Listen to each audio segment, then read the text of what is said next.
Hola, buenas noches. Otra noche en conversaciones con el equipo Zulú. Hoy es viernes, día 4 de junio. Primero de todo, buenas noches. Hola, buenas noches, ¿qué tal, Carlos? Primero también comentar que agradecer a todo el mundo las preguntas que nos llegan, explicar dos pequeñas cosas importantes. Cuando recibimos preguntas, como estamos todo el día contestando tweets o contestando emails, etcétera, etcétera, muchas veces no decimos que lo hemos recibido, pero no se preocupen que las recibimos todas y todas las intentamos procesar. Sí que es cierto que ante algunas semanas la avalancha de preguntas simplificamos a veces la pregunta y las intentamos unificar para que al final la respuesta se dé tanto bien directamente con la pregunta o bien indirectamente con la conversación que hacemos al principio del programa o bien con otras preguntas.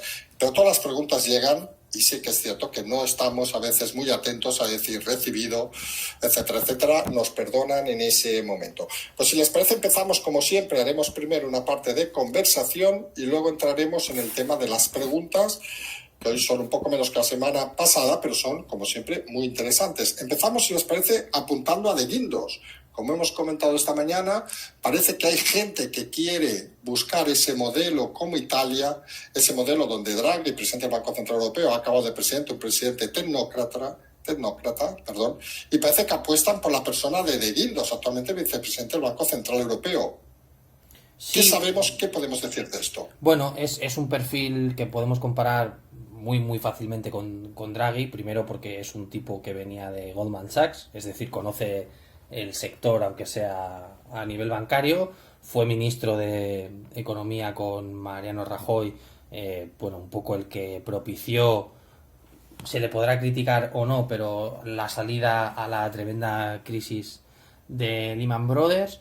Y bueno, está de vicepresidente en la institución y obviamente muchos echábamos de menos esa llamada un poco al orden, ¿no?, de la clase política y ese brindis al sol que muchos hacíamos de que en ciertas ocasiones un tecnócrata puede salvar a un país. Italia, lo hablamos hace varias semanas, tenía una tradición, quizás sea en la Unión Europea el país más tradicionalista en cuanto a buscar soluciones a través de profesionales. La gente recordará que hubo algún rumor hace, bueno, pues 12 años, en el 2008-2009, de algún tecnócrata que nunca se dijo nombres, es verdad. Y ahora parece que hay cierta gente o cierto sector que está intentando pues un poco plantar, ¿no?, la idea de un tecnócrata, en este caso de Guindos, por el bagaje económico que tiene, que insisto sería muy fácil comparable a, a Draghi. Y bueno, yo creo que es una opción bastante sensata. Entiendo que haya mucha gente que puede tener recelo a un tipo como de Guindos por tener un pasado popular o por tener un pasado de Goldman Sachs, pero hay que reconocer que el tipo sabe. Estoy pensando también en Lagarde, que es una persona que también estaba en el mundo financiero y acabó en la Unión Europea, lo cual, bueno, tampoco es nada raro. Ahora bien, estarás conmigo de acuerdo que en España imaginarse un planteamiento donde alguien se echa al lado para situar a un tecnócrata, bueno, parece ser a día de hoy bastante Complicado, vamos a complicado. decirlo así, ¿no? Pues Complicado. claro, ¿cómo se podría plasmar legalmente que alguien que no esté, digamos, que no haya sido elegido, pudiera ser presidente del país? Porque legalmente parece que es posible. Teóricamente, bueno, teóricamente no, de hecho, la base de nuestro derecho, en este caso el electoral, no estipula que el candidato de listas sea el presidente, es decir, lo que dice la ley es que el que gana las elecciones plantea un presidente, es decir, para que la gente lo entienda, en unas elecciones Casado o Pedro Sánchez, ¿vale? Gana Casado o gana Sánchez o gana Santiago Abascal, gana quien sea. Y en vez de proponerse a sí mismo como cabeza de lista, que es esta palabra que tenemos aquí tan ya pues dentro de nuestro acervo político, dice, oigan, yo planteo la candidatura de Guindos. Se presenta se presenta al al Congreso igual que una candidatura de un líder de cualquier partido político, y si saca una mayoría simple, en este caso 176 escaños, pasaría a ser el presidente del gobierno. No hay... O sea, que no es una cosa rara en el sentido de que habría que cambiar la ley orgánica, no, es algo que de hecho es así. Que un número de lista de un partido político gane las elecciones no significa que él tenga que ser. Es el que propone. O sea, cuando tú ganas unas elecciones te dan la posibilidad de proponer. Ahora, en el estado en el que estamos, pues esto, la forma de hacerlo sería que 55, bueno, perdón, 35 diputados presentasen una moción de censura. Recordemos que son constructivas en este país, por lo que tienes que presentar a un candidato y que el candidato no sea de un partido, sea pues de Guindos o de la calle o yo qué sé, o cualquier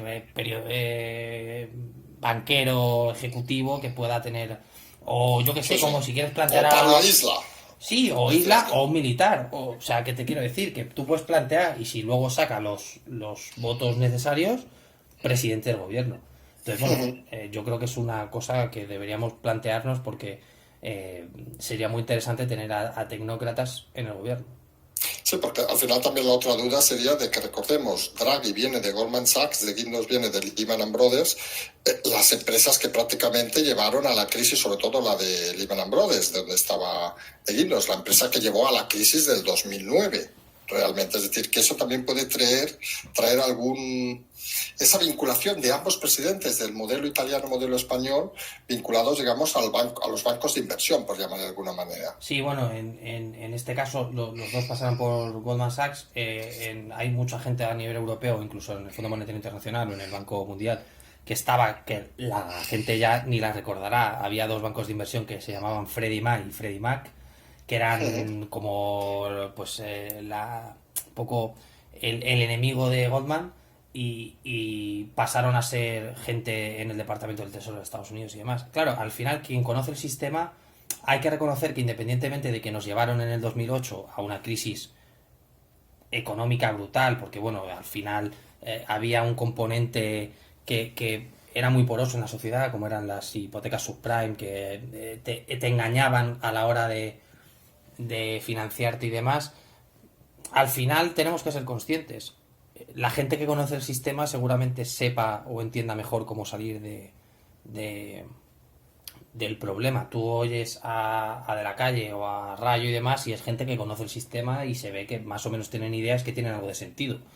No como subir pues lo de la luz de los tramos, o lo de subir el IVA a las bebidas azucaradas.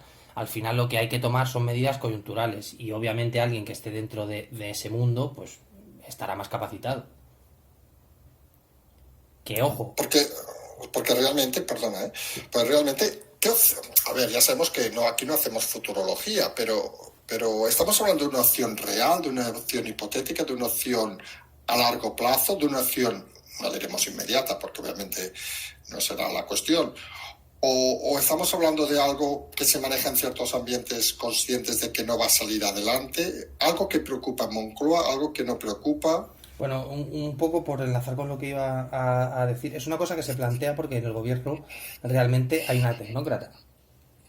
Estoy hablando de Nadia Calviño. Entonces, esto planteó la situación de, ¿y si en un momento dado, por la situación del país, que todavía estamos en esa situación donde no sabemos la realidad absoluta de la economía, puesto que hay una serie de muletas, vamos a llamarlas así, se planteó esta solución y obviamente, con todos los respetos, el término que voy a utilizar, Calviño parece estar manchada por su colaboración con el PSOE, aunque es cierto que aquí lo hemos dicho muchas veces, que está consiguiendo parar otras medidas que nosotros consideramos que podrían ser mucho peores para la sociedad española, y se planteó a alguien. Obviamente, quien ha tenido antes contacto con el poder es un tecnócrata y, ojo, ha vuelto un poco al mundo en el que venía, no en lo privado, pero en lo público, sin puertas giratorias ni historias de estas, porque ha vuelto a hacer su trabajo. Era de Guindos. Y hay que reconocer una cosa, era una persona que dentro de los ambientes económicos, del IBEX, de todo este tipo de cosas, cuando la gente habla de élites económicas, era un tipo que la gente tenía en alta estima. Entonces de ahí un poco el nombre.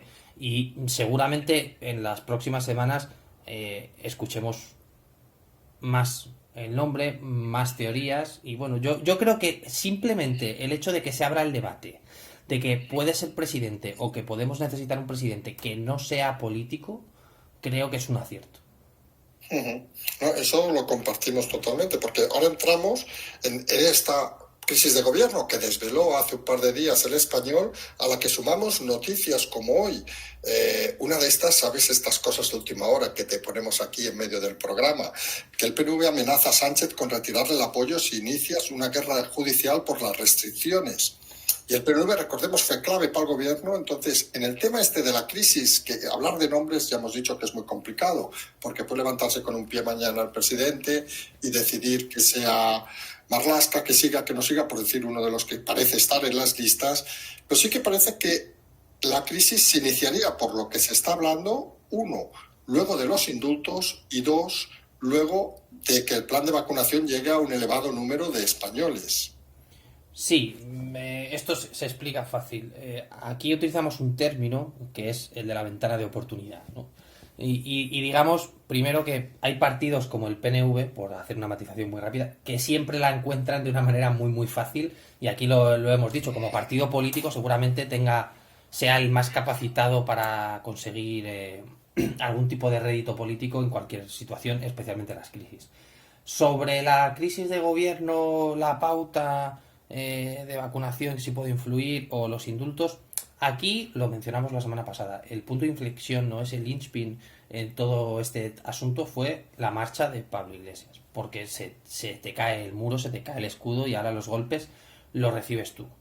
El presidente no está teniendo unas apariciones extensas, y las que tiene, pues no es que se ha recibido muy, muy, muy, muy de muy buena forma. Entonces, nos encontramos en una situación donde él es consciente y el equipo es consciente, entiéndase redondo, de que hace falta realizar cambios y empezar a soltar peso muerto. En este caso, Podemos ya no tiene capacidad real de ser parapeto. Entiendo, y por la información que tenemos, que la figura de Yolanda Díaz sí parece ser más o menos del encaje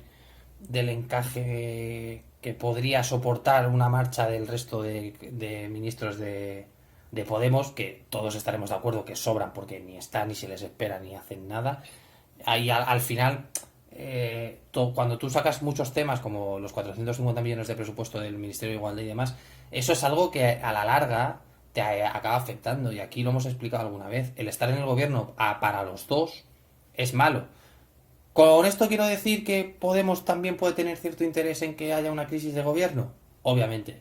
Primero, tiene una excusa para decir que no han podido implementar lo que quieran implementar, y segundo, tienen una excusa para volver a ser oposición activa para Sánchez en el gobierno. Si a esto le sumamos que no hay muchos candidatos, porque bueno, se habla de Cela, se habla de Marlaska, se habla de Laia, se habla de el ministro de Cultura.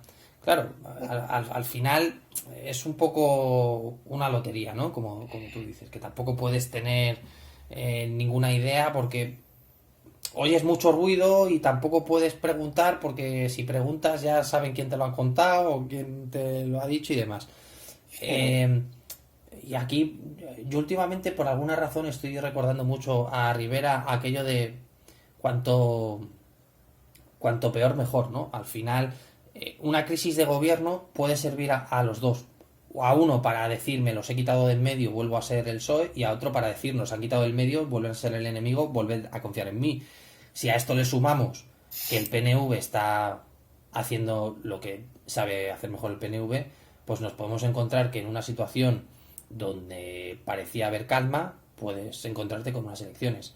Los indultos ya están diciendo básicamente que en caso de que ocurra, que lo explicamos la semana pasada, veremos, porque también interesa tensionar a las dos partes, el presidente Sánchez, en un ejercicio de heroicidad y estoicismo brutal, va a cargar con el peso de los indultos, cuando, bueno, creo que es un tema que no tiene sentido ninguno. Y la pauta de vacunación, sinceramente, nosotros no entendemos por qué la pauta de vacunación puede ser algo que influya a la hora de que la gente reciba mejor o peor el cambio de gobierno. No hemos conseguido entender esa teoría de cuanto más vacunado haya, más se interesa quitarme a algún ministro. Pero bueno. Sí, porque al final da la sensación un poco de eso de intentar como poner una manta a lo pasado y empezar de cero. A veces la sensación es esa, pero claro, nos encontramos, por ejemplo, con Podemos, partido que siempre decimos está en el gobierno, para que nadie lo olvide, que tenemos un galimatías que vamos a intentar explicar. Tenemos Ione Belarra, que parece que va a liderar el partido, por lo que parece. Garzón, que parece que van a enviar a coordinar las elecciones andaluzas, suponemos que desde fuera del ministerio. Díaz, que parece que mientras que Ione se queda en el partido, Díaz parece que será la que se quede en el gobierno, pero tampoco parece que esté muy enlazada, digamos, que siquiera parece la sensación separar un poco de Podemos por los potenciales escándalos que pueden venir. Y en estas fichas, digamos, no parecen entrar ni Irene Montero ni otros candidatos de Podemos. Lo dijimos la semana pasada y básicamente es un poco el camarote, ¿no?, de los hermanos Marx. Ione Belarra, cualquier persona que la haya seguido, la haya escuchado y haya hecho el ímprobo esfuerzo por entenderla, no creo que tenga perfil para ministra, desde luego, y para candidata de un partido como Podemos. Aquí Podemos, o la gente que vota a Podemos, tiene que tener clara una cosa. Se está jugando la vida real, es decir, ya es un tema de supervivencia real. Sin ser santo de mi devoción, ninguno de los que has mencionado parece ser, incluso por encuestas del propio CSIC, que la más entera y que la que más proyección tiene es la actual ministra de Trabajo. Ione Belarra, si te digo la verdad, nos ha costado hasta recordar de qué era ministra. O sea, no me extraña. No te voy a mentir. Luego, Irene Montero, bueno, pues tiene un ministerio que ven vídeos de YouTube mientras están trabajando y que quita 450 millones de euros cuando la situación es la que es. Yo creo que hasta ella ya se da por sentenciada. Y nadie sabe realmente lo que pasa, porque algunos conocemos a gente cercana al partido por ser cercanos a miembros del partido y básicamente cuentan que es, pues eso, que es una guerra cañita ya casi, ¿no?, de qué pasará. Y aquí volvemos a insistir, ojito con Izquierda Unida, que Llamazares no llame a los tambores de guerra y les intente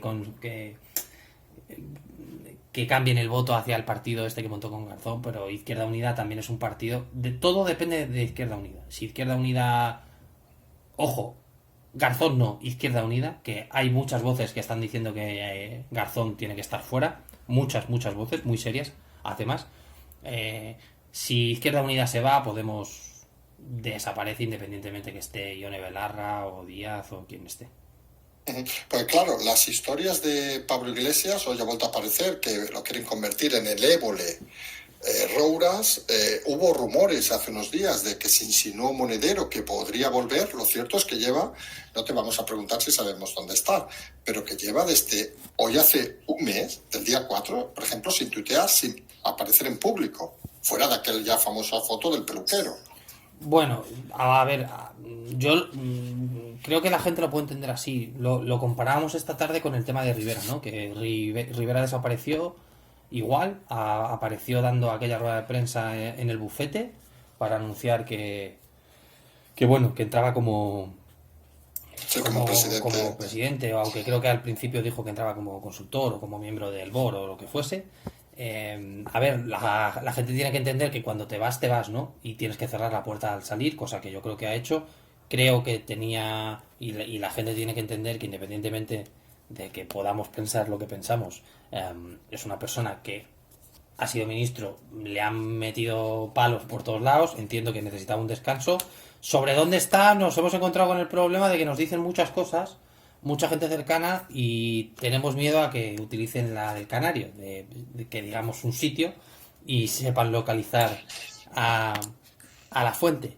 Entonces, bueno, yo creo que lo de Pablo Iglesias hay que entenderlo como una retirada política. Rouras puede querer lo que quiera, pero veremos si es en A3 Media, que nos dicen que, bueno, que hay dudas. Vamos a dejarlo en esos términos de tener al señor Iglesias en la Sexta, en este caso.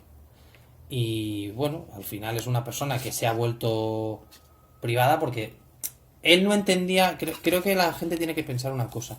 El político no entiende, primero, que está al servicio del ciudadano, porque primero le paga, y que durante su estancia en cualquier puesto de poder tiene la obligación de estar presente, porque va en el cargo, va en el sueldo. Ahora él ha decidido irse, gracias a Dios, para el bien de España, ha decidido apartarse, y ahora pues la gente tiene que entender que no esté tuiteando y que no esté saliendo en prensa y demás. Entonces, bueno, yo te tengo que decir, a mí lo que haga el señor Iglesias me da absolutamente lo mismo.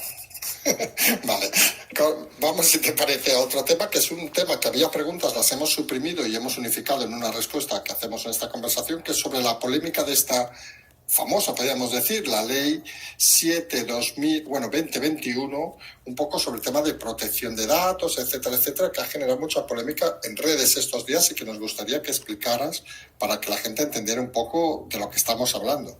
Sí, bueno, respecto a lo que dices, es cierto que la semana pasada recibimos un par de preguntas, pero como el tema no había salido un poco a la prensa, porque bueno, son estas cosas que con tanta información pues se pierden, decidimos esperar un poco a que saltara porque queríamos ver la proyección que se daba a la noticia. Y es este tipo de noticias que pues si la gente tuviese la costumbre de ir al BOE y de tratar de leer, entendería ciertas cosas. Ojo, la ley personalmente a nosotros nos parece que está un poquito, ¿cómo puedo decirlo? No está lo suficientemente hecha. Está un poco a medias. Cogida con alfileres, diríamos. Sí, hay ciertos aspectos que quizás no es que estén mal redactados, sino falta un poco esa base jurídica, ¿no? Para entenderlo. Y luego hay que decir que se ha hecho un mare magnum de desinformación y han contado unas cosas que como muy raro. Entonces, si te parece, vamos a dar así unas notas un poco sueltas de lo que es. Bueno, es una actualización de lo que es la Ley de Protección de Datos, pero desarrollada a fines de prevención, detección, investigación y enjuiciamiento de infracciones penales y de sanciones penales. Es decir, es el desarrollo de la protección de datos personales en el ámbito jurídico penal. Es decir, que tenga algo que ver con algún ilícito penal y demás. Es decir, no es... es un poco esto que dijo el general de que estaban monitorizando las redes y demás, pero esto hay que ponerlo de momento en paréntesis porque ahora viene un poco lo nuclear del asunto. Sí, un segundo, Sí. porque, a ver, que la gente sepa, las redes obviamente se monitorizan, porque entendemos que es una obligación, digamos, de incluso por seguridad. Monitorizar no quiere decir de que estén detrás de nadie, sino que simplemente buscan pistas, incluso temas fundamentales para la seguridad nacional, ¿correcto? Obviamente la gente tiene que entender que las redes son fuentes abiertas que cualquiera puede observar y obviamente por seguridad nacional, ojo, no aquí, en cualquier sitio, se chequean porque, bueno, en algún foro puede haber alguna pista o en algún muro de Facebook o sea, que no es algo de Minority Report, de este tipo de películas que es como un gran hermano a lo bestia. Existe, es verdad que en la ley, ahora pasaremos a comentar, hay alguna cosilla que dices, ay, igual hay que explicarlo mejor, pero bueno, paso un poco a desarrollar unos puntos. Toda esta ley adopta una comunicación de la Unión Europea del año 16 o del año 15 y desarrolla una directiva que es la 2016-680. Básicamente era una ley donde se quería crear una gran base de datos a nivel europeo para favorecer ilícitos penales en origen, financiación del terrorismo y prevención y blanqueo de capitales. Que esto un poco engarza con, no sé si recordarás lo que comentamos la semana pasada de la Fiscalía de la Unión Europea, que iba a perseguir... Sí, correcto. Sí, ¿vale? que iba a perseguir todos estos delitos. Vale. Es un poco esa línea de acción, ¿no? Entonces, bueno, aquí hay un artículo que es el 13 y cuando la gente lo ha explicado se ha quedado con el punto 1 de la ley, que es donde explica que es verdad que se van a tratar unas categorías que ellos han denominado categorías especiales, que bueno, van a tratar un poco las opiniones políticas, las convicciones religiosas o filosóficas, si están sindicados o no, unos datos biométricos que ya están en el sistema, porque tú cuando te haces un pasaporte, la gente lo sabrá, tú vas a Londres o a algún aeropuerto europeo y tú pones el pasaporte, pones la mano, miras a una pantalla y el pasaporte ya te deja pasar. Es decir, los datos biométricos ya están en el sistema. Es decir, no es que ahora te vayan haciendo fotos por la calle y el supersistema de videojuego. No, no, ya está. Cuando te hacen un DNI igual. O sea, que tampoco la gente tenga miedo. ¿Qué pasa? Hasta aquí las cosas suenan muy raras. Empiezas a leer la ley, es cortita, son 65 artículos creo, no es una cosa tampoco muy... Bueno, es una ley, digamos, no es de esas de 300 no, o no, 400. no es una ley de 450 folios de PDF, pero no, es una cosa bastante más tranquila. Entonces, perdón, en el artículo 3 establece qué queda excluido del tratamiento, es decir, explica para qué se utiliza, y vuelvo a insistir, se utiliza para ilícitos penales, y en el artículo 3 establece quién queda excluido de la utilización. Por hacer un resumen muy rápido, los únicos que pueden hacer uso de esos datos, me da igual biométricos, genéticos, algún feedback que tengas de política y demás, puede hacer, ojo, fuerzas y cuerpos de seguridad del Estado, las cárceles, es decir, la vigilancia penitenciaria, aduanas y Hacienda, que pertenece a Hacienda, la Comisión de la Prevención del Blanqueo de Capital y la Comisión de Vigilancia de Actividades de Financiación del Terrorismo. Es decir, si te pones a pensar, el único que puede hacer uso de los datos es gente relacionada con las fuerzas y cuerpos de seguridad. La polémica es el punto 13, ¿no? Que es el artículo 13, que es donde empiezan a hablar de origen étnico, de la religión y demás. Para que eso se haga, primero, porque no existe, tiene que haber una norma bien con rango de ley, es decir, una ley orgánica, o un rango de derecho europeo que tendría jerarquía superior por la pirámide de Kelsen, y únicamente se utilizaría estos conceptos en concreto para mantener los intereses vitales y los derechos del interesado, o por asuntos de seguridad nacional. Por poner un ejemplo, la gente estará de acuerdo que si tienen a un terrorista que viene a España y ven una publicación en Facebook y le tienen que seguir para ver de qué religión es, suponiendo que sea de alguna, o de si pertenece a una secta, o de si bebe, si fuma, dónde bebe, o si va a comprar tabaco aquí, o si va a comprar el pan allá, eso obviamente tiene que tener un control. Entonces, otro punto polémico, se van a instalar cámaras, un circuito cerrado de televisión. Ojo, vayan a Londres, cojan un avión, Londres, salgan a la calle y miren a las farolas, verán lo que se encuentran. Básicamente va a ser instalaciones fijas o móviles que van a ser monitorizadas por las fuerzas y cuerpos de seguridad. Y aquí viene lo que creo que es importante, y decimos muchas veces, vamos a hacer didáctica. El interesado, es decir, el ciudadano, puede pedir tener conocimiento de lo que se ha investigado. Y esto nos permite lo siguiente: saber el nombre del responsable que ha visto o ha tratado nuestra información, los fines del tratamiento de la misma, la base jurídica para la utilización de la misma y cualquier información que se haya recogido sin el conocimiento del interesado. Obviamente, tú lo sabes, el gobierno siempre se guarda unas en la manga de que te puede denegar la información por varios motivos, que básicamente es por temas legales o de seguridad. La gente se va al artículo 24 y ahí lo tiene. Y aquí hay una cosa muy interesante. Existen varios registros, tanto de las actividades del tratamiento de datos como las operaciones. Es decir, cuando tú pides información de si tu información ha sido tratada, se te dice quién lo ha recogido, si se ha alterado, quién lo ha hecho y cuándo y por qué, si se ha consultado, si se ha comunicado, si se ha borrado. Cualquier modificación en esos datos, incluso si se han compartido a nivel europeo, están controlados. Esto, otro ejemplo. La gente recordará una sentencia del Supremo hace unos años a un guardia civil que iba camino de un cuartel y bueno, se encontraba siempre con una chica, le cogía la matrícula, la investigó y la denunció en falso. ¿Por qué? Porque tenía una posición de poder y utilizó unos datos sin poder. Entonces, bueno, básicamente, por acabar, lo que hace esta ley es organizar el tratamiento de datos personales dentro de lo que podríamos decir el ámbito penal a nivel de investigación. También hay que tener en cuenta que en esto entraría el Ministerio Fiscal porque obviamente al hacer una instrucción.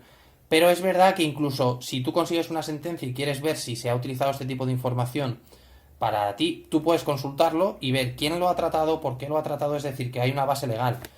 Es cierto, vuelvo a decir, que ha habido cosas que nos parecen mal, porque bueno, lo de, por ejemplo, la instalación del circuito cerrado de televisión no queda muy claro, pero es cierto que si lo vemos desde el punto de vista de prevención o de investigación, y ojalá nadie que nos está escuchando se vea en esa situación, la gente tiene que entender que en el proceso policial, pues todo este tipo de informaciones, y estoy pensando en concreto en todo lo derivado o relacionado con el terrorismo, pueden ser cosas que nos ayuden a todos a vivir más tranquilos. Entonces, bueno, después de oír esto y comparar lo que has leído, ves que se han dicho cosas como que ibas a salir a la calle y te iban a grabar y te iban a perseguir y no tienen nada que Sí, ver. sí.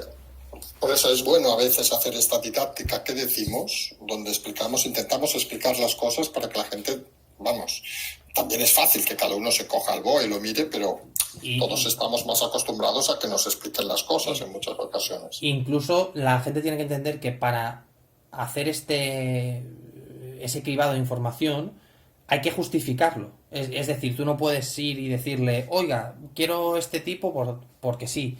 Y en los equipos que se forman, que bueno, no he entrado en detalles porque es casi toda la ley y no tiene sentido ninguno, hay delegados de protección de datos que pueden incluso denunciar y vigilar por qué o por qué no se han hecho ciertas cosas. Básicamente, insisto, es legislar los procedimientos administrativos relacionados con investigaciones penales. Entonces creo que es importante que la gente lo sepa porque bueno, es un tema que yo entiendo que hoy en día con la privacidad, ojo, y aquí va un palo un poco a la gente, después de tantos años haciendo locuras con nuestra privacidad, que nos empecemos a preocupar por esto, pues también es una cosa buena. De todo malo se saca algo bueno.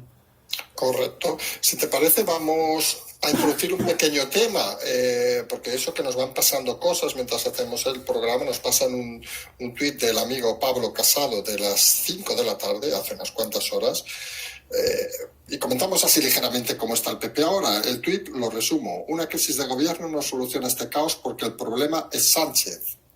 Fuerza restricciones que nos arruinarían más. Es incapaz de coordinar una estrategia seria de vacunación, mercadea con indultos contra el Supremo en vez de hacerle caso y legislar contra la pandemia.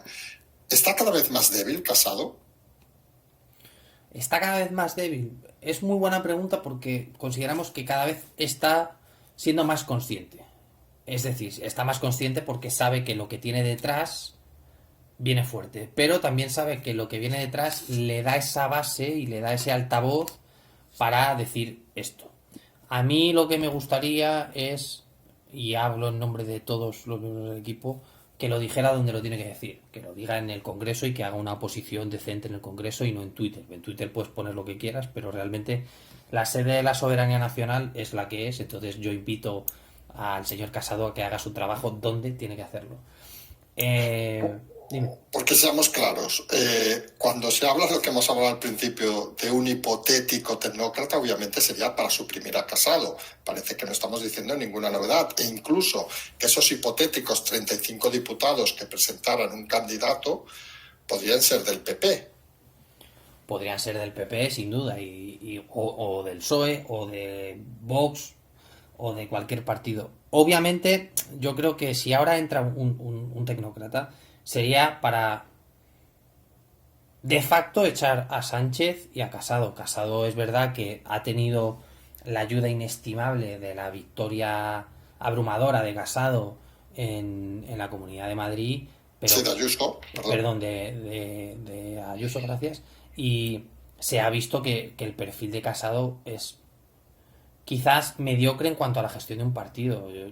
Todo el mundo espera que el PP tenga un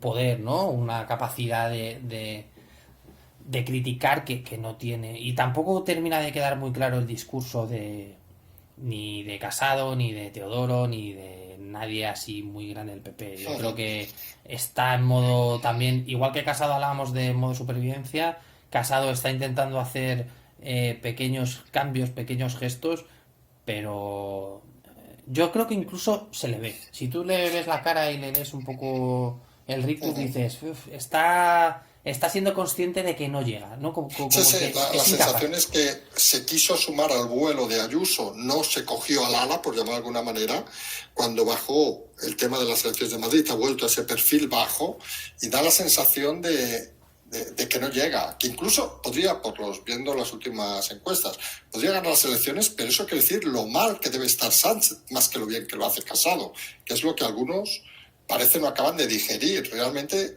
las opciones de Casado ahora mismo pasan no por su capacidad, sino por la incapacidad de Sánchez. Esa es la clave, que no es un tema de su capacidad, como bien menciona, sino pues del papel. Muchos lo decíamos, si la crisis del COVID no hubiese llegado y no hubiesen hecho las cosas que han hecho en el ámbito en el que las han hecho por la crisis, seguramente Casado seguiría en 80 escaños y nadie se preocuparía.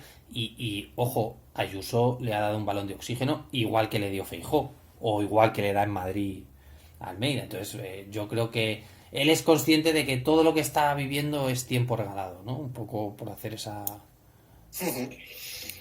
Pues si te parece vamos al tema de estos viajes y un poco al tema lo agrupamos en un tema que sea algo así como el norte de África, que hablamos así por encima de Marruecos, que seguimos diciendo que la gente no valora la suerte, y vamos a ver si opinamos lo mismo con el equipo Zulu, de tener un país estable, con todos sus problemas, pero un país que garantice estabilidad a España, comparado, por ejemplo, con Libia, que parece aquello, como decíamos, una juerga continua, con todo respeto a Argelia, que tampoco parece ser el país más estable de la zona, digamos, mediterránea. ¿Cómo se ven todos estos países? España siempre ha tenido un error histórico que es el Sahel no tenerlo en cuenta, en el sentido de no querer enfrentarse a la realidad, quizás porque, bueno, recuerda aquellos tiempos del protectorado francés donde Francia tenía el poder y España casi se quedaba con las migajas. Sobre lo que comentas de Marruecos, es cierto que pasan dos cosas. Se está viendo que Marruecos estaba un poco, ¿cómo puedo decirlo?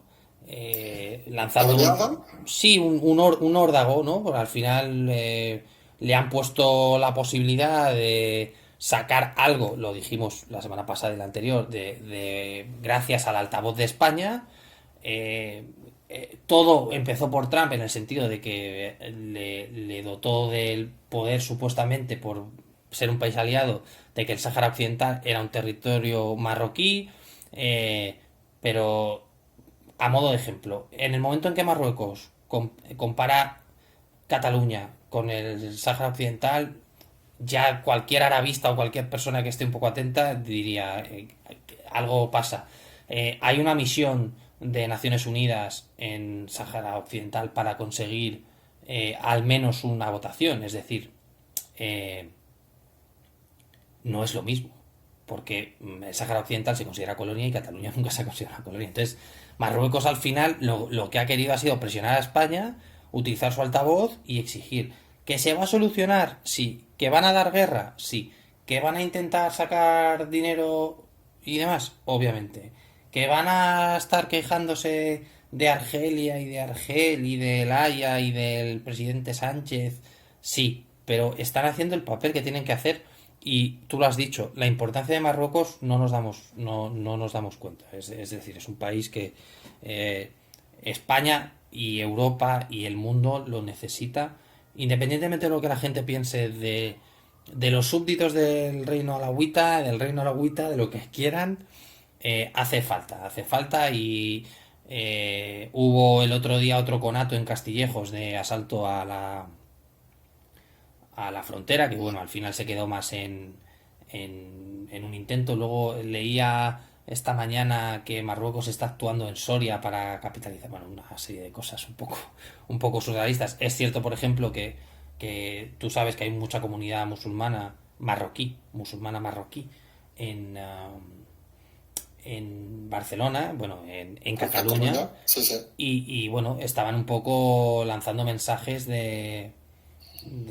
nivel servicios de inteligencia a esa comunidad para que actuara. ¿Qué pasa? Por decirlo de una manera muy, muy simple, el marroquí en Cataluña no es que tenga un aprecio excesivo por Marruecos en el sentido político, porque viene huyendo de. Aquí no es que vienen a vivir mejor, no, es que vienen huyendo de, porque Marruecos no es lo que ves en Kesh cuando vas y ves y te quedas en la Mamunia y vas a la Cotubía. Marruecos no es eso, Marruecos es un país muy muy pobre que el europeo no conoce y bueno, pues vienen huyendo de eso. Lo de Marruecos se irá solucionando. Lo de Libia es un poco... ¿Recuerdas aquella pregunta de Angola? De, oye, Sí. ¿por qué este señor se va a Angola? ¿Qué carajo pasa allá? Libia es un país tremendamente importante para España a nivel energético y para que la gente lo entienda. Hay una guerra civil básicamente desde la primavera árabe en Libia, especialmente recrudecida tras la muerte de Muammar al-Gaddafi, que era un dictador que todo el mundo lo sabía, pero se mantenía porque, bueno, interesaba porque si no estaba él iba a pasar lo que está pasando. Sí, porque recordemos, por ejemplo, el tema de Benghazi, que hubo hasta aquella película del consulado americano que acabó como el Rosario de la Aurora, Sí, por bueno, decirlo. eso muchos pensamos que fue una de tantas razones por la que Hillary Clinton debería acabar detenida, pero la mujer siempre se ha ido librando. Y sí, al final Benghazi es un poco la capital, suponiendo que la gente lo pueda visualizar. Si separas a Libia en dos, está la zona norte, que sería Trípoli, la costa, y bueno, un poco la zona cercana a Italia y la de interés a nivel petrolero y demás, y la zona interior con Benghazi, que básicamente sería la capital de los fundamentalistas islámicos, por decirlo, por decirlo Sí, así. o sea que realmente lo que comentamos, mañana no podemos coger, bueno, yo no puedo coger un avión, irme a Trípoli y alquilar un coche, no haremos propaganda en Avis y dar una vuelta por el país. Supongo que no volvería. Posiblemente no. Pero bueno, es un país que lleva fallido muchos años. No es un Somalia, no es un Mogadiscio en el 92 que tenían que entrar los Delta y salir muertos porque les tiraban RPGs. Pero bueno, es una situación muy complicada, especialmente en el sur. ¿Qué pasa? España primero tiene un interés económico muy muy grande para que la gente se haga la idea. Repsol es su mayor base de operaciones a nivel productivo y ha vuelto a obtener los barriles que sacaba antes de la guerra. Es decir, hemos vuelto a tener capacidad productora a nivel petrolero gracias a que la situación en Libia se ha mantenido, lo cual hace que la gasolina no esté en 2 euros y pico, por ejemplo, por poner un ejemplo muy básico. Y luego, embajadas en Libia quedan muy, muy poquitas, pero muy, muy poquitas.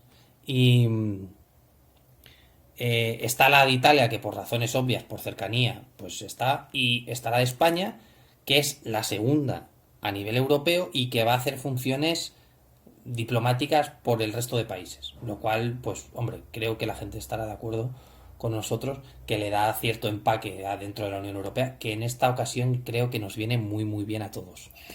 Muy, muy bien a todos. Eso parece. Pues mira, vamos al último tema, que es comentar este, no sé si llamarle incidente, este tema que ayer nos envió una hormiguita de alguien que hace conferencias de fake news, que dices, vale, que sacó un tuit nuestro, que era certero, diciendo que era falso, que era un contenido falso, mostrándolo en la red de bibliotecas de Cataluña. Se ve que son varias conferencias, una tal Nereida no sé qué, que había está en TV3. Bueno, no hablaremos de su currículum, hablamos ayer extensamente del tema, pero lo que chocaba es que quien paga estas conferencias, quien patrocina estas conferencias es la Embajada de Estados Unidos. Claro, a gente que se dedica a acosar a gente como nosotros, por decirlo con claridad, por no ser independentistas. ¿Hemos recabado alguna información de estos temas? Sí, son programas educacionales de promoción de, en este caso, el ámbito periodístico de Estados Unidos. La organización como tal nace fruto de combatir la desinformación en la Segunda Guerra Mundial. Y bueno, básicamente lo que pasa con todo esto es lo de siempre. Tú solicitas una licitación, en este caso el tema era tratar el tema de las fake news en mejor o peor medida. Consigue esta persona pues la licitación para dar el curso, se queda ahí, lleva dando vueltas el curso varios meses y resulta que me contaban que se encuentran con ello un poco, ¿no? Que no habían vigilado el contenido porque bueno, siempre pues para ellos la primera enmienda no es como la ley suprema y de repente se encuentran con las preguntas de oigan qué pasa y demás, se encuentran que es un contenido que es verdad que en ciertos aspectos puede estar generando bueno lo que ahora aquí denominamos contenido de odio y bueno están investigando en el sentido de quién es o por qué lo hace. Al final la gente tiene que entender que son formas de hacer una soft diplomacy que muchas veces hay una persona en la embajada del país que sabe quién es esa señora y que sabe que ese programa existe. O sea, que tampoco hay... No es que haya un departamento en Washington pendiente de los vídeos y de chequearlo todo. No, imaginamos que no, porque vamos, Eso no, es. creemos sinceramente, lo criticamos obviamente, creemos que se ha de poner el altavoz en estos temas, que les ha cogido, también nos hemos informado por sorpresa el tema, porque son programas que no miran ellos el contenido, porque obviamente no se dedican a censurar nada, pero ahora sí que van a mirar de qué va la información, porque consideran que no es oportuno que se haya vinculado a la embajada con temas que en principio deberían ser inocuos, deberían ser didácticos, en pocas palabras. Bueno, de hecho, la gente que lo haya visto pone que el contenido es para alumnos de secundaria, es decir, tampoco tiene mucho sentido, ¿no? Fomentar según qué discursos, pero bueno. Pero bueno, ya sabemos aquí en Cataluña que somos muy divertidos y somos unos cachondos del todo. Si te parece, vamos a las preguntas del día, ¿vale? Perfecto. Hemos dividido en diversas secciones, PSOE, PP y una mezcla de miscelánea. Empezamos con el PSOE. La primera pregunta nos dice, recordemos que las hemos aglutinado y hemos reducido algunas para intentar ser más ágiles. ¿Qué diferencia cree que existe en el gobierno entre la situación que existía antes de las elecciones de Madrid y después de las elecciones de Madrid? Sin contar con la salida de Pablo Iglesias de la política, a mi parecer, dice el oyente, la situación es la misma. Da igual que esté Iglesias que Casado, que no hace absolutamente nada. Bueno, nosotros no estamos de acuerdo con este planteamiento. Obviamente ha cambiado, nos guste o no nos guste, que Iglesias no está, por lo que el gobierno no tiene parapeto ninguno, y Casado o el PP están haciendo la oposición. En este caso, creo que podemos estar todos de acuerdo que esa oposición viene de la mano de Ayuso y de Almeida y Casado se aprovecha, pero obviamente la situación cambia y cambia sustancialmente por un hecho, porque la gente ha votado, cosa que recordemos querían evitar, el PSOE incluido, y la calle ha dicho, oye, queremos cómo se están haciendo las cosas en Madrid, que distan mucho de lo que quiere pues el Consejo Interterritorial de Salud y todo este tipo de asuntos. Nos vamos a la siguiente pregunta. Si el mando en las comunidades autónomas lo tiene cada presidente de comunidad, ¿por qué el gobierno se desentendió? ¿Por qué ahora quiere imponer normas el gobierno si el estado de alarma no existe? En pocas palabras, ¿por qué se había desentendido y había dicho autonomías espabilaros y ahora parece que quiere entrar a las restricciones como volviendo a tomar el mando? Bueno, creo que queda claro que es como el perro del hortelano, ¿no? Que ni come ni deja comer. Al final, aquí se dijo que iban a legislar a nivel nacional para el fin del estado de alarma. Resulta que estamos 6 meses de estado de alarma y no legislan nada. Crean un Consejo Interterritorial de Salud que ni siquiera estipulan si es de obligado cumplimiento o no obligado cumplimiento, porque el propio estatuto del Consejo Interterritorial dice que tiene que ser consensuado en la totalidad y no en la totalidad. Entonces, bueno, yo creo que es otra forma de hacer política, ¿no? Darías está, pues como decía Ayuso, se está situando como candidata del PSOE para las elecciones en las Islas Canarias, y yo creo que el mensaje que está lanzando aquí el gobierno, ojo, no contra las autonomías del PP, sino contra todo el mundo, y ese va a ser el error que le va a costar caro, empezando por el País Vasco y por las propias comunidades autónomas socialistas, es que están diciendo o conmigo o contra mí, y no están en una situación de lanzar ese tipo de ataques. Siguiente pregunta. El gobierno se escuda en los contagios en la hostelería, pero ¿por qué no se publican las razones científicas o empíricas de por qué se contagia más en un restaurante bar que en otro lugar? Porque se han hecho estudios fiables sobre que en un bar o un restaurante haya más contagios, yo que sé, que en una mercería o en un taller de coches. Yo te puedo decir, hemos leído cientos, algunos dicen unas cosas, otros dicen otras, pero vamos a los datos. Países, París cerrado, absolutamente. Madrid abierto. Contagio en París disparado. ¿Contagia más un restaurante que un gimnasio o que un cine? Yo creo que nadie lo sabe, y creo que están haciendo una cosa muy dañina, que es, si esto es un tema científico, utiliza la ciencia, y si no lo puedes demostrar a nivel empírico, apártate, algo pasa. Y yo creo que es algo que no tiene justificación ninguna. Ni pues la gente recordará, al principio las mascarillas son malas, luego son obligatorias, luego la PCR no vale, ahora te la piden en el aeropuerto, luego van cambiando según sople el aire, y así no se puede gobernar un país serio. Bueno, que te la piden en el aeropuerto, los que volamos, creo que en eso ambos compartimos esa afición, vamos a decirlo así, al menos en Barcelona. A mí me resulta muy curioso porque tú sales y hay unos señores que te dicen, ¿de dónde viene el vuelo? Y tú dices, ni idea, de Madrid, pase por aquí que no hace PCR. ¿De dónde viene el vuelo? Me invento. De Helsinki, vaya por aquí que hace PCR. Pero claro, si yo le digo al señor que vengo de Helsinki, le digo que vengo de Madrid, me deja pasar sin PCR, o sea que es un auténtico cachondeo lo de los aeropuertos, pero bueno.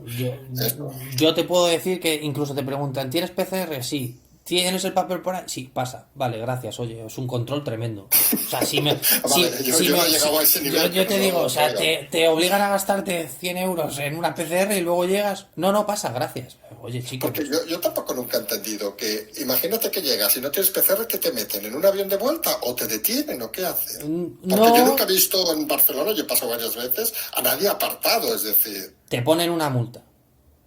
Pero bueno, dejan entrar. Perdón. Te proponen para sanción, que yo te digo, tiene que haber un chico o un hombre o una señora, quien sea, en delegación de gobierno de Madrid, que yo estoy seguro que lee esas proposiciones de sanción y dice, estamos tontos. O sea, tú llegas a un país y si tienes que pasar la frontera, pues enseña ahí al policía la PCR, y si no la tienes, que te multe directamente y ya está. Pero es que ni te la piden, o sea, es un cachondeo terrible. Y lo peor de todo es que me meten miedo. Y lo que tú dices, no la llevo. ¿De dónde viene?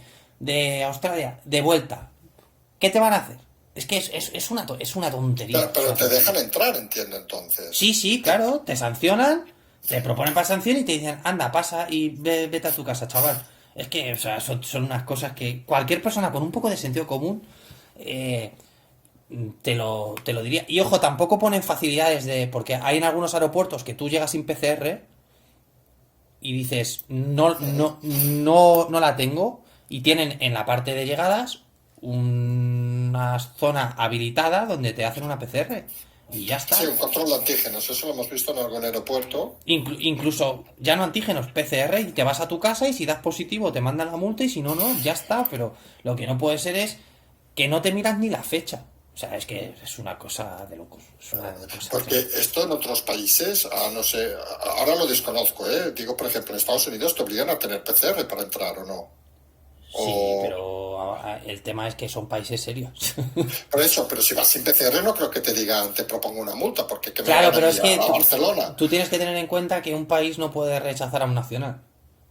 Entonces, si por ejemplo un estadounidense viene de aquí y no tiene la PCR, sí te pueden deportar porque no cumples los requisitos de ingreso. El problema es que si tú eres de España, ¿dónde te extraditan?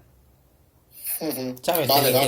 ¿De dónde vienes? De Canarias. Pues tira para Canarias, no, hombre, pasa y ya te pongo la multa y ya está. Sí, que te vienes de Madrid, vuelvas a Madrid y que... Claro.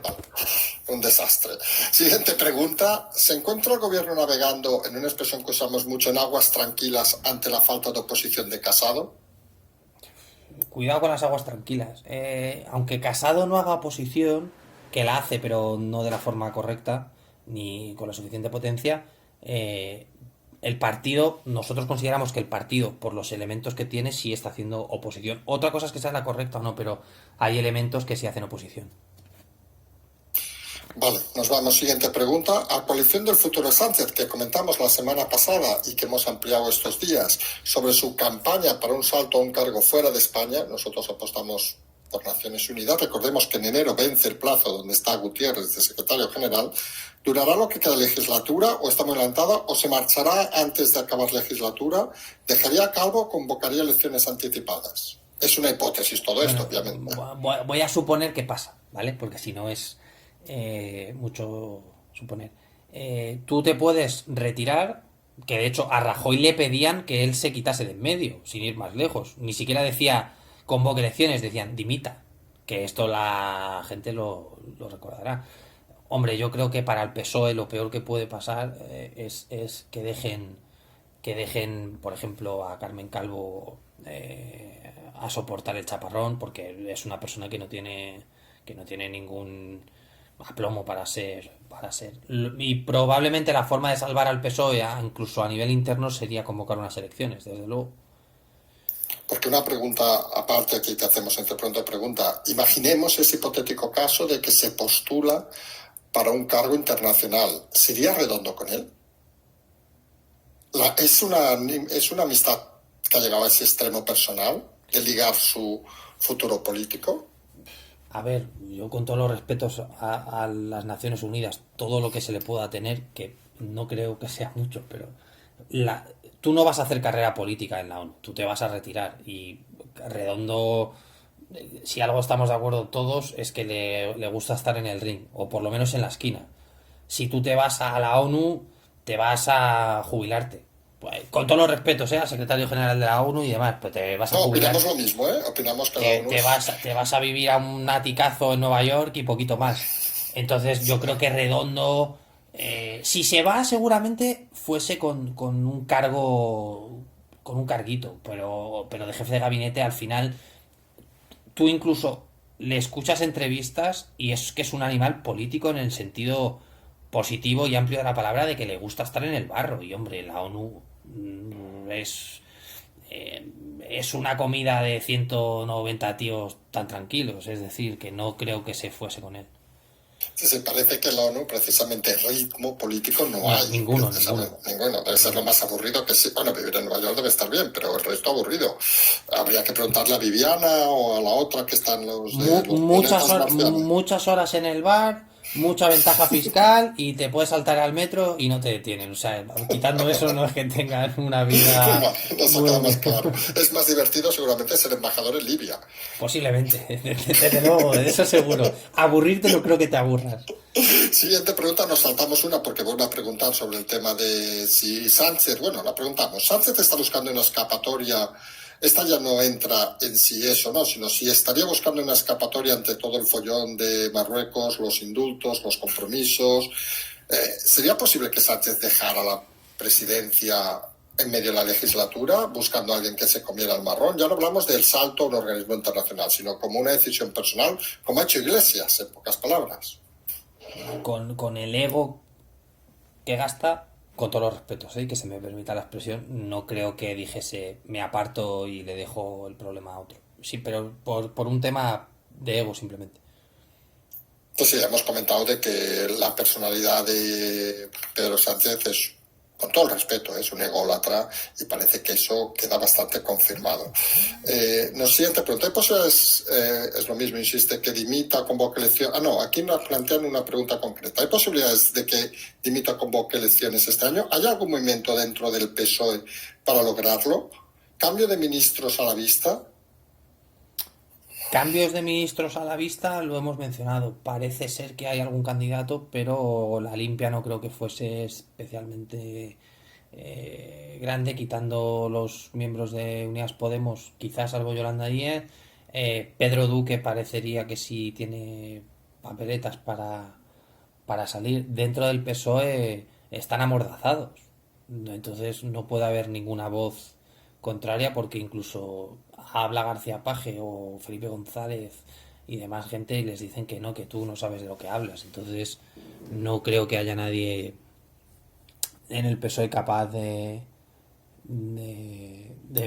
ponerse en medio.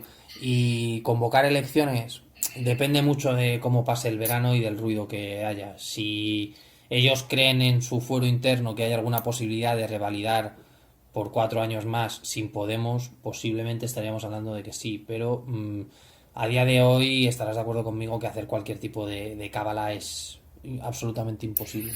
Eso sí, complicado. Y en el PSOE, además, que hay la Ejecutiva o el Congreso, como le llamen, creemos en septiembre, donde se rumorea que Pedro Sánchez va a hacer otra limpia de todos aquellos, hablan por ejemplo de suprimir a Don Elorza, de todos aquellos que han osado levantar la palabra, podríamos decir casi sin ironía, contra el gran líder, porque Pedro Sánchez acaba siendo como ese gran líder, el líder supremo, sorprendentemente. Bueno, viendo su vuelta, aquella votación torticera, yo creo que queda claro, ¿no? Sí, correcto. Siguiente pregunta, nos habla nuevamente de Pedro Sánchez. ¿Para qué suicidarse, dice el oyente, con los indultos? Si se está haciendo la cama, pone la ONU, como hemos dicho nosotros, podríamos suponer incluso en otro organismo internacional. Hombre, para la ONU alguien que... estoy hablando hipotéticamente, ojo. Para la ONU alguien que está dispuesto a la autodeterminación de los pueblos, viendo la Carta de Naciones Unidas, es el candidato perfecto. Entonces, bueno, yo creo que a lo mejor lo de suicidio no es tal, pero hay que decir que lo de los indultos, cuidado, que parece ser más una maniobra y una triquiñuela que otra cosa. Vale, siguiente pregunta, muy clara. ¿Cuánto le queda al gobierno? ¿Cuál es la realidad del posicionamiento a grosso modo de la sociedad española? ¿Sensible, indiferente, pasota? La sociedad está cansada y eso hace que mucha gente esté harta de escuchar siempre lo mismo y tenga una desafección hacia el político que posiblemente puede pasar dos cosas: o acabe contraria a votar o acabe de manera perjudicial para el PSOE. Lo de cuánto de vida le queda al gobierno, pues lo que quiera Sánchez o lo que diga Redondo. Siguiente pregunta, ya entramos en el tema del PP. ¿Hay posibilidades reales de que Pablo Casado deje de ser líder del PP durante este año en favor de Almeida, Ayuso, Feijóo, otro? ¿Hay algún movimiento desde dentro del PP para ese cambio? Movimiento que se vea en la superficie, no. Movimiento por lo de detrás siempre hay. Este año todo depende de si hay elecciones. Al final recordemos que los partidos tienen que ir a primarias y algunos tenemos serias dudas de que Casado, en el caso de ir a primarias, consiguiese una victoria muy holgada. Candidatos: a Almeida, perfil bajo, pero hay mucha gente que lo estipula. Ayuso parece ser la clara contrincante, suponiendo que ella quiera, cosa que ha dicho que ella se debe a Madrid. Y bueno, aparecería Feijóo, que todos sabemos que es del PP, pero ¿no? Entonces hay movimientos. Yo creo que la gente tiene que ser consciente de que Pablo Casado este año es muy difícil que se vaya. Siguiente pregunta también sobre Pablo Casado. ¿Cuánto peso tiene Pablo Casado real en el partido? Hombre, es el presidente y el secretario general es íntimo, entonces tiene mucho. Creo que la gente confunde dos cosas: el carisma que pueda tener con el poder dentro de la organización. Al final es el jefe, ¿no? Un poco así, de una manera un poco suave de decirlo. Entonces tiene poder porque es el que gestiona el partido. Claro, porque expliquémoslo con claridad. Si mañana Pablo Casado quiere quitar, por ejemplo, a Díaz Ayuso del partido, la puede expulsar directamente, bueno, haciendo una comisión o lo que sea, pero estaría en sus atribuciones, ¿correcto? Utilizaría a Teodoro García Egea, pero al final... Sí. Claro, es que, insisto, la gente está confundiendo el carisma que puede o no puede tener con otras cosas ajenas al cargo. Al final tú eres... Pablo Casado es el Sánchez dentro de la Ejecutiva Federal del PSOE, en el PP. Entonces, claro que tiene peso, por Dios. Vale. Ante el nuevo giro de Casado tras las elecciones de Madrid y su empeño en distanciarse de Vox, nos pregunta el oyente, ¿creen que hay alguna negociación entre bastidores con el PSOE sobre poder judicial, pactos puntuales de Estado? Política exterior. Por partes. Honestamente no creemos que ese distanciamiento de Vox esté siendo. Nosotros diríamos más bien al contrario, porque se han dado cuenta de que necesitan a Vox. Entonces no vemos ese distanciamiento con Vox. Luego, negociaciones. Obviamente el Poder Judicial es un sí rotundo, pero luego aquí hay que hablar de una cosa, que haya pactos puntuales de Estado con el PSOE, con Vox, con el PSOE, con Vox y con el PNV o con quien sea, no es algo malo. Al final la democracia es construir todos y si podemos llegar a un pacto de Estado, por ejemplo, en educación, sería bueno. Es decir, no hay que decir que todos los pactos de Estado son negativos porque sea el PSOE que el que está en el gobierno. Pero ya te digo que Casado o el PP, en todo caso, no creo que se esté alejando de Vox para nada. Más bien al contrario. En ciertos aspectos, ojo, en temas de inmigración y demás, pues claro, que están alejados, pero bueno, son cosas obvias. La última pregunta sobre el PP, que realmente no es sobre el PP, pero bueno, es sobre el PP. Añadiremos luego una. Albert Rivera podría estar planteando su retorno a la política activa, tal vez en el PP. Girauta y otros dimitidos por su salida, ¿volverían con él si diera el paso? Rivera ha dicho por activa y por pasiva que no. Y además siempre dijo que él no quería dedicarse a la política por siempre, entonces entendemos que no. Y luego gente como Girauta y demás estaban en política por el proyecto, más que por estar en política. Porque al final, en la entrevista que le hacía Gonzo el otro día en La Sexta, lo decía, que él entró en política por el proyecto. Entonces, creo que es una pregunta que va a haber que va a haber gente como Hervías que van a acabar en el PSOE, en el PP, perdón, por supuesto. Que Albert Rivera o Girauta van a volver de la noche a la mañana. Girauta podría, veremos si lo hace, a qué partido, pero consideramos que es un tipo de proyecto, que cree en el proyecto, y si no encuentra un proyecto en el que cree, no dará ningún paso. Y aquí introducimos una pregunta rápida que es un poco complementaria. ¿Dónde irá Inés Arrimadas cuando el partido desaparezca? ¿Se quedará en algún partido? Hablamos también de Bundoval, que creemos que volvería a la abogacía del Estado, creemos, ¿eh? Pero Inés Arrimadas dejará la política, se sumará al PSOE, se sumará al PP. ¿A dónde podría sumarse? ¿Qué se puede oler, digamos, de este tema? Bueno, los mentideros apuntan hacia Ferraz. Hay gente en Génova que la tiene mucho aprecio, pero es verdad que parece tener una relación muy, muy cercana con ciertas posturas socialistas.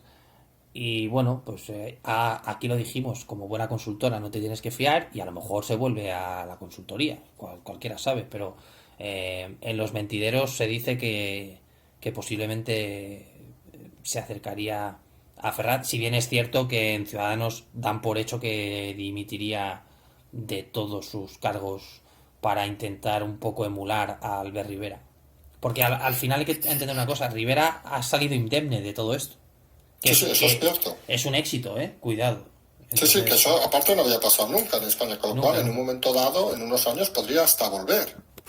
Como nos recuerda, salvando distancias, a De Gaulle, que se iba, volvía. Sí, por poder sí, pero ya te digo que él ha dicho por activa y por pasiva en las últimas fechas que de momento no cuenta con ello. Y la gente tiene que entender una cosa y que se me permita la expresión, ser político es un coñazo. Es decir, al final hay mucha gente que cuando tiene cierta situación laboral no le compensa meterse a político, porque pierde calidad de vida real, ¿eh? Hay gente en bufetes que son animales políticos, y estoy pensando en un abogado penalista buenísimo, y que seguramente, aunque le dijesen de entrar, diría, es que no me compensa. Entonces hay que entender que Rivera pues ahora mismo está en un momento que dirá, oye, mira, a mí no me molesten, que yo estoy a lo mío con mi niño. Bueno, lo hemos dicho alguna vez que a la política, por desgracia, en este país, y hay que decirlo, y lo hemos dicho y mucha gente no lo entiende, tiene unos sueldos bajos. Sí, sí. Para los buenos profesionales, claro. ¿Quién acaba entrando? Los mediocres, que no tienen de caerse muertos y obviamente que tienen unas prebendas y unas cosas que en su vida profesional nunca conseguirían. Pero un buen profesional, lo seguimos diciendo, no tiene un sueldo digno para ser político. Y lo hace tipo en su momento, Marcos de Quinto, que ya tiene la vida solucionada, o es muy complicado que un buen profesional se vaya, digamos, a la política porque no le aporta nada. Le aporta más problemas que otra cosa. el propio de Guindos, sin ir más lejos, que mencionábamos al principio. Y por cierto, sobre este pequeño paréntesis que hemos hecho de Ciudadanos, Begoña Villacís sí que parece que acabaría en el PP. Sí, yo creo que de hecho, no, además lo comentábamos hace unas semanas, nos parecía muy raro que aceptase el cargo que le otorgó Inés Arrimadas dentro de la cúpula del partido y el pensamiento por asociación y lo más sentido era que lo hacía por la supervivencia del Ayuntamiento de Madrid para que no cayese en manos del PSOE, lo cual cuadra. Entonces veremos qué hacen las próximas elecciones, porque bueno, muchos pensamos que eso es el destino que debería tener. Vale, nos vamos ya a las últimas preguntas de actualidad miscelánea, 5 o 6 preguntas. ¿Está el gobierno preocupado debido a que la gente, además de mostrar su gran...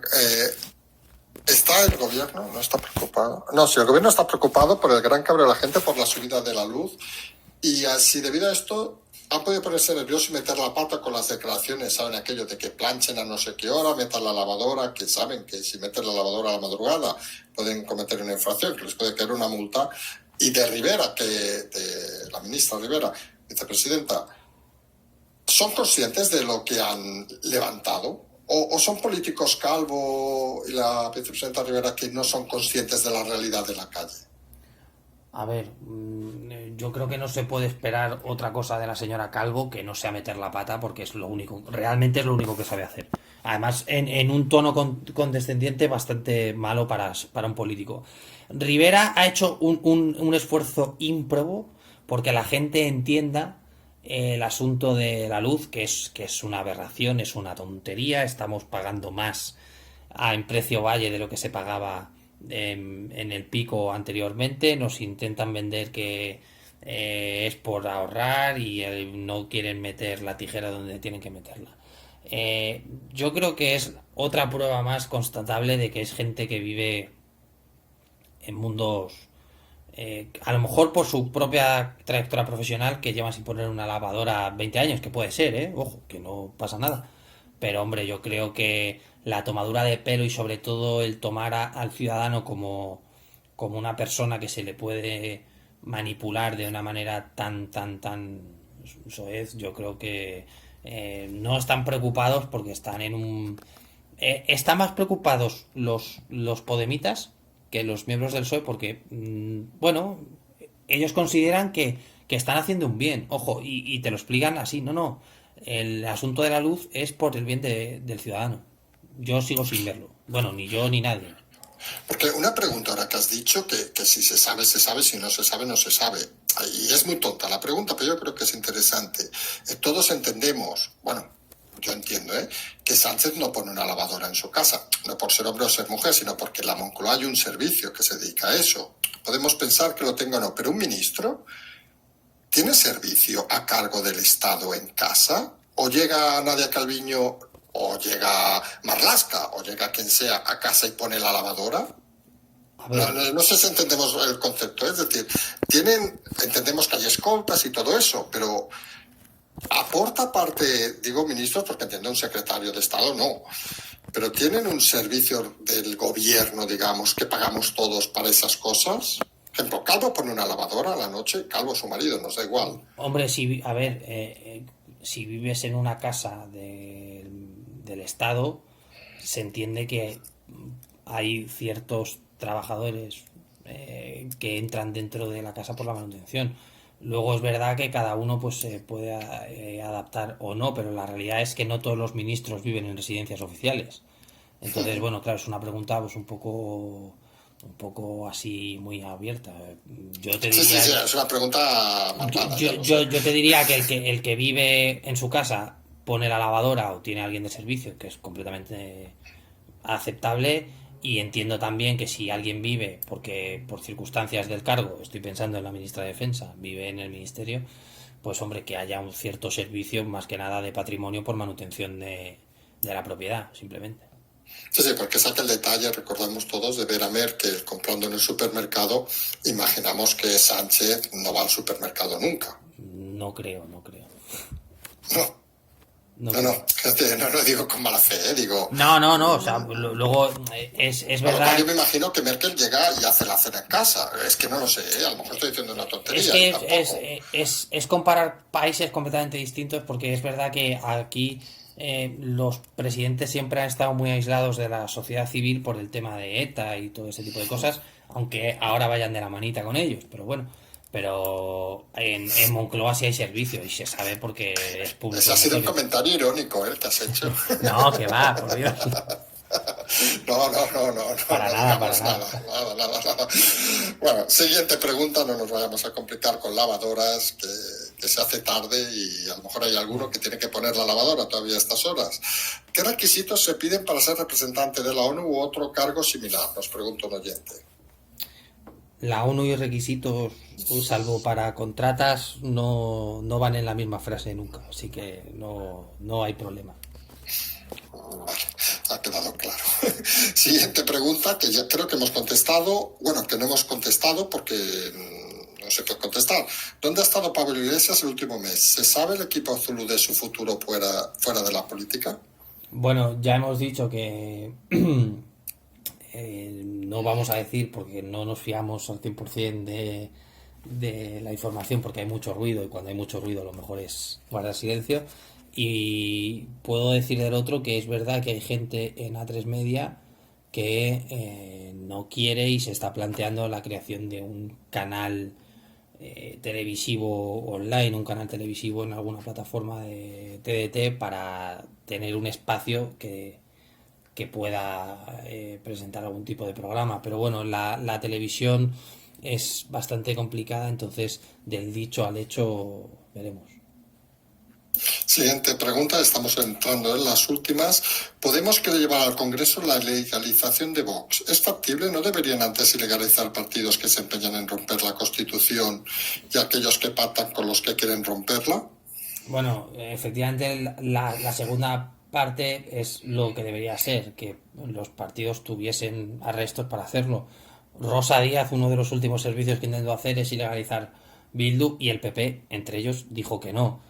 Y bueno, por no entrar en detalles, hay un artículo en la ley, el artículo número 10, que establece las ocasiones en las que se puede legalizar un partido, además vienen bastante bien explicadas para ser una ley. En este caso no aplica legalizar a Vox porque parece ser que no incumple ningún precepto, cosa que en el tema de Podemos igual nos llevaríamos alguna sorpresa.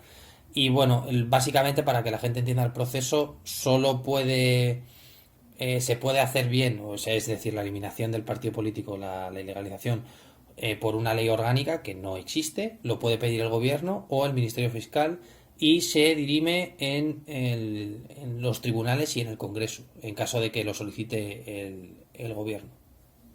Vale, en definitiva, que no es viable, en pocas palabras. Si nos atenemos a los antecedentes, de hecho, en este caso en particular, Vox parece que no incumple ninguno de los requisitos, así que no.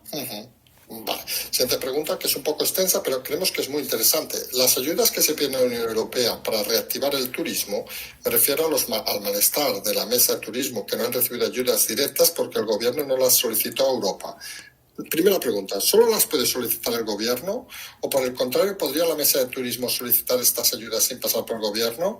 Y nos recuerda que otros gobiernos como Grecia y otros países sí que han solicitado las ayudas con un plan exhaustivo para defender su propio turismo. En principio, por la documentación del Parlamento y del Consejo, se tiene que pedir a nivel estatal, es decir, no puede haber ámbitos regionales, en este caso estoy pensando pues en regiones históricas, comunidades autónomas, todo esto. Entonces tendría que pedirlo el gobierno español, que parece ser que está cogiendo urticaria a la Unión Europea porque ya nos han dado el tirón de orejas en numerosas ocasiones de que no han solicitado el gobierno ningún tipo de ayuda, lo cual es sorprendente. La penúltima pregunta, muy concreta, nos dice, ¿es posible hacer algo desde la ciudadanía para evitar que se suba la luz? Pues hombre, manifestarse, en vez de por otras cosas igual esto tiene más sentido, devolver las facturas todos, a final de mes.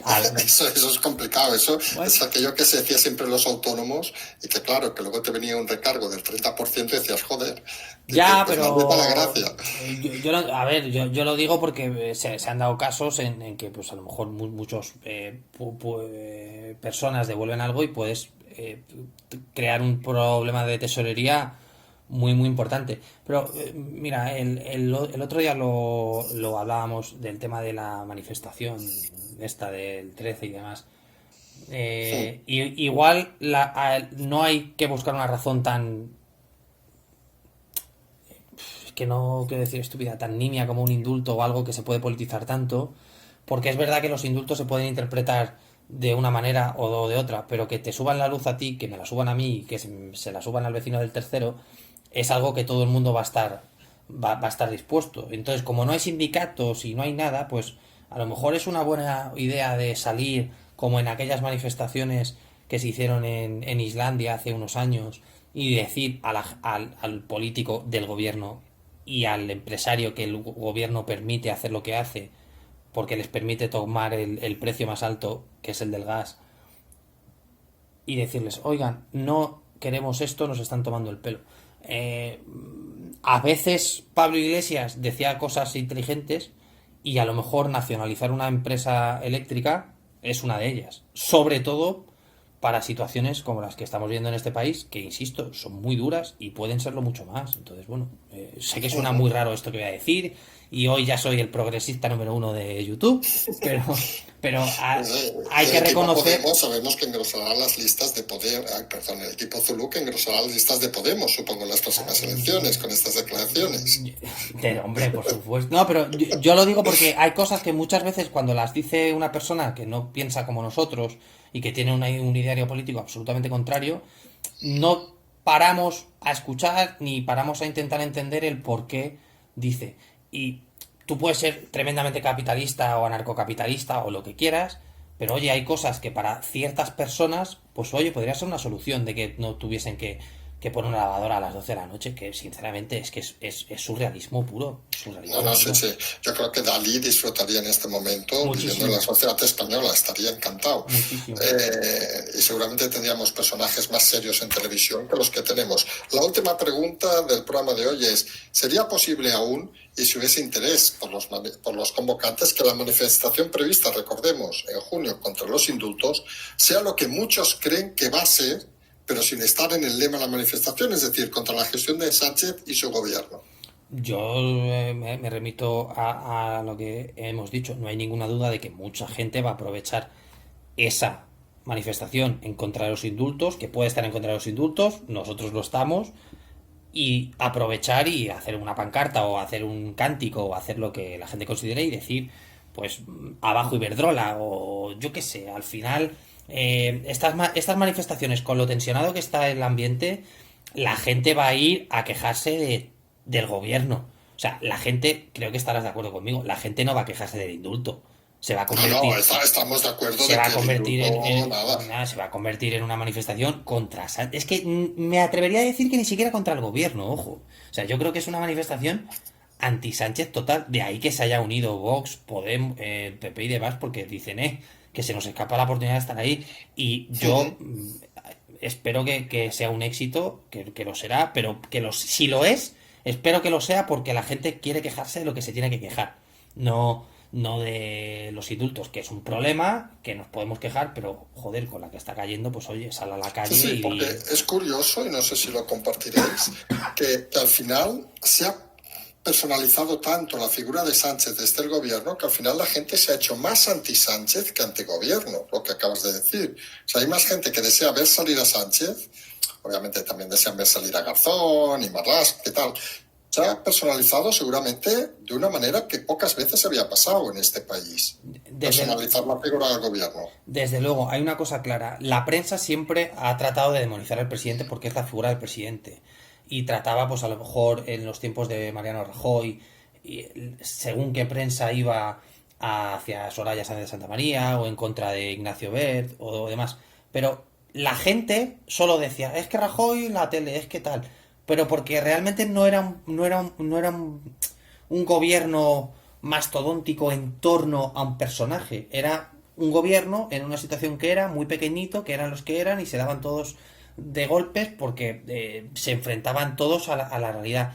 Pero si tú analizas lo que dice la gente en la calle, no es vaya gobierno socialista más, salvo en Twitter, que pues siempre se hace el imaginario este del gobierno socialista y demás, la gente ataca directamente a personas y ya incluso va más allá de la propia gestión a un nivel personal de porque mira cómo mira que ojos de loco, mira este tipo de cosas. Pasaba con Pablo Iglesias porque hizo un partido personalísimo y pasa con Sánchez porque ha elaborado un partido personalísimo en torno a su figura que no permite la disidencia interna. Entonces, claro que hay un agotamiento para con Sánchez. Ojo, eso no significa que el votante lo esté y eso podría explicar que el PSOE como partido no pierda tantísima cantidad de votos porque la gente lo que está harta es del personaje, no del partido.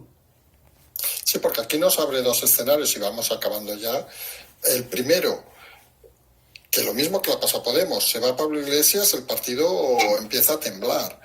En el caso socialista tendríamos el mismo ejemplo. Se va el líder único supremo, no hay nadie que se vea en los alrededores, pero es más, si hubiera unas elecciones, y esto lo hemos comentado alguna vez, si hubiera unas elecciones donde perdiera Sánchez, está claro que jamás sería el líder de la oposición.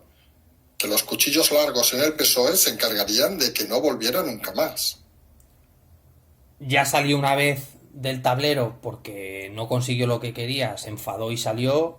Obviamente ya no le dejarían volver a vender esas historias del coche y del portal. Entonces, el final de Sánchez va a ser final absoluto, es decir, no va a haber segundas historias ni terceras historias, ya está porque ya no va, ya no da para más. Entonces, bueno, eso la gente tiene que entenderlo y obviamente no hay nadie en el PSOE, lo hablamos la semana pasada que nos preguntaba que quién pensábamos y dijimos, ni idea porque es que es verdad. Pero es verdad que también el lastre del Partido Socialista es el propio Sánchez. Entonces a lo mejor hay alguna forma de encajar algo en el imaginario socialista para que el partido no caiga en el abismo, que recordarás que ya estaba cuando entró Sánchez, aquellos 74 escaños Sí, famosos. correcto. Entonces, bueno, Es más, cuando ganó Sánchez las elecciones, ha sido de las veces que con menos diputados ha sacado el Partido Socialista, hay que recordarlo. es cierto, es cierto. En todo caso, si te parece, vamos cerrando ya. ¿Algún pronóstico esta semana? Suponemos con estas conversaciones Aragonés-Sánchez, volverán a hablarse los indultos de forma continua. Suponemos de las vacunas, alguna novedad que podamos prever, algún incidente suponemos también habrá con Marruecos, de estos que hemos comentado, o sea, me muevo, te mueves, se mueve y nos movemos todos, pero que no creemos que pasen más allá.